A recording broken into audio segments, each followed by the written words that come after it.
हम पर शक करके, हमसे नाराज होकर ये फिर से साबित कर दिया बेटा कि तुम सही मायने में प्रभात सिंह चौहान के बेटे हो।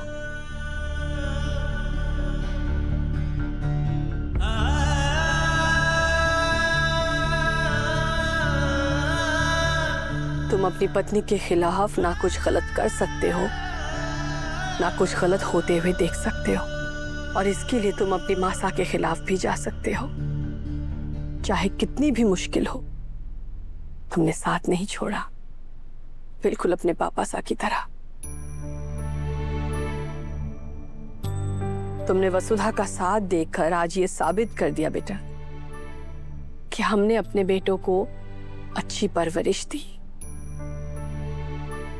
हमेशा ऐसे रहना।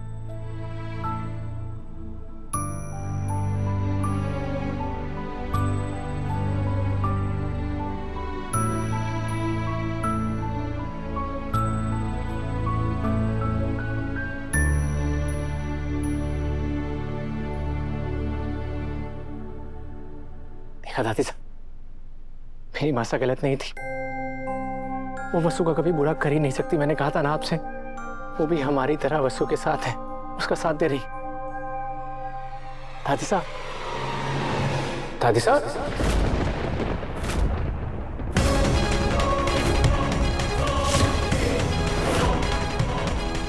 माजी साहब, माजी साहब, माजी साहब, माजी साहब, एम्बुलेंस बुला मयूर।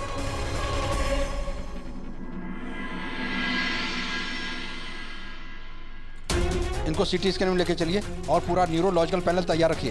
बिल्कुल भी लेट नहीं होना चाहिए। हटिए, सामने से हटिए। और आप लोग प्लीज बारी वेट कीजिएगा, हम कुछ टेस्ट करवा रहे हैं। जैसी रिपोर्ट आ जाएगी हम आपसे बात करेंगे। प्लीज आप बाहर रुकिए।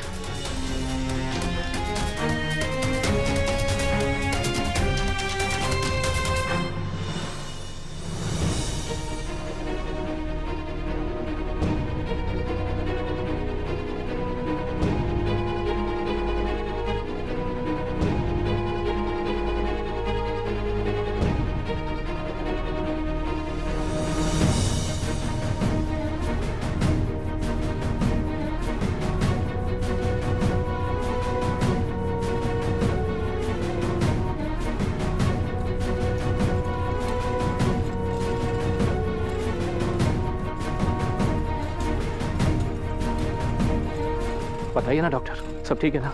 इन्हें एडमिट करना पड़ेगा। डॉक्टर जो भी जरूरी है कीजिए, पर हमारी माजी साहब बिल्कुल ठीक हो जानी चाहिए।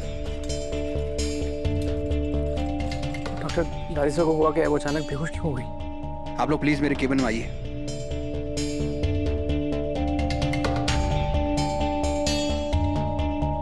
डॉक्टर, क्या डायग्नोज हुआ है? दादी साहब ठीक तो हो जाएंगी ना?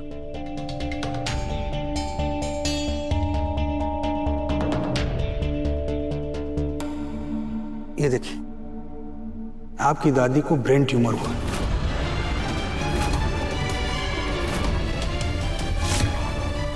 और वो धीरे धीरे बढ़ रहा है, जिसकी वजह से वो बार बार बेहोश हो जाती हैं।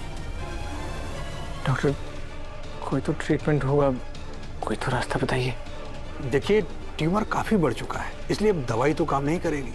अब सर्जरी ही एक रास्ता है। तो फिर डॉक्टर आप सर्जरी की तैयारी कीजिए, नहीं तो फिर हमें बताइए कि कहाँ करानी है। दुनिया के जहाँ भी बेस्ट न्यूरोसर्जन्स हो, हम वहाँ जाएंगे और माजी साहब का इलाज करवाएंगे। देखिए, पेशेंट की जो भी हालत है उसमें हम सर्जरी नहीं कर सकते, क्योंकि उनका बीपी बहुत ज्यादा बढ़ा हुआ है, और जब तक वो नॉर्मल नहीं हो जाता हम सर्जरी नहीं कर सकते।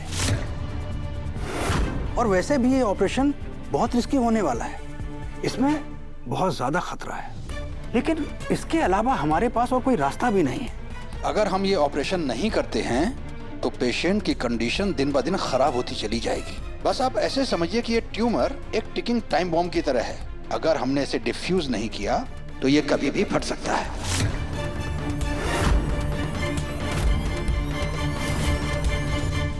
साहब, हिम्मत रखिए। डॉक्टर साहब, ऑपरेशन के बाद दादी साहब बिल्कुल ठीक हो जाएंगी ना? कह नहीं सकते, ये आर या पार की सर्जरी होगी। अगर जरा भी गड़बड़ हुई तो जान भी जा सकती है। लेकिन अगर सब कुछ ठीक रहा तो माता जी पूरी तरह से ठीक भी हो सकती हैं। बस आप ऐसे समझिए कि 50-50 चांसेस हैं, लेकिन हमें इस सर्जरी का रिस्क तो लेना ही पड़ेगा।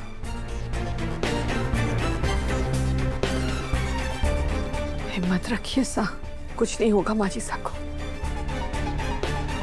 खुद को संभालिएगा बस। अब बस आप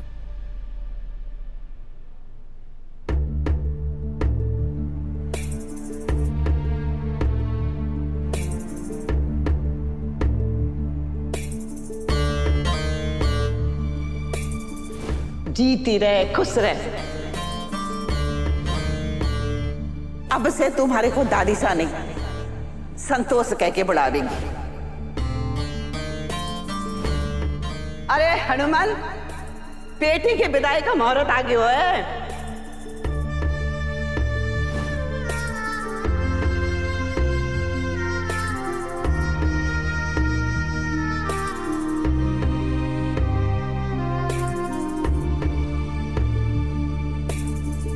आप दादी सा के साथ ऐसा क्यों कर रहे हैं? बचपन से माँ के प्यार को तरसती हुई बड़ी हुई हूं मैं, कभी कोई शिकायत ना की। फिर दादी सा हमारे जीवन में आई, ऐसा लगा जैसे आपने हमारे लिए कोई तोहफा भेजा है। उन्होंने हमारे को जी भर के प्यार दिया, अपने पैरों पर खड़ा होना सिखाया। अभी तो दादी सा का हाथ थाम कर हमारे को पता नहीं कितनी दूर जाना है। आपने उन्हें बीमारी दे दी। क्यों किया आपने ऐसा? जवाब दीजिए हमारे को, आपने ऐसा क्यों किया? हमारे को कुछ ना पता, आप बस हमारी दादी सा ने ठीक कर दीजिए और हमारे को कुछ ना चाहिए। दादी सा ने ठीक कर दीजिए ना, ठीक कर दीजिए।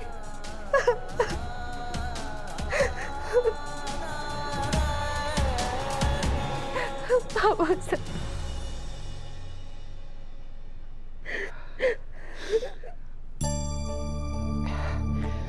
असु, भगवान ना बिल्कुल माँ जैसा हुए है।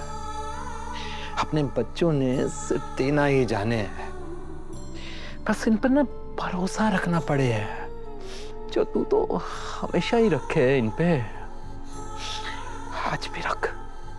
गणपति महाराज माझी हुकुम ने कुछ ना होने देवेंगे वसु, वो बिल्कुल ठीक हो जाएंगे। आप सच कह रहे बाबू सा?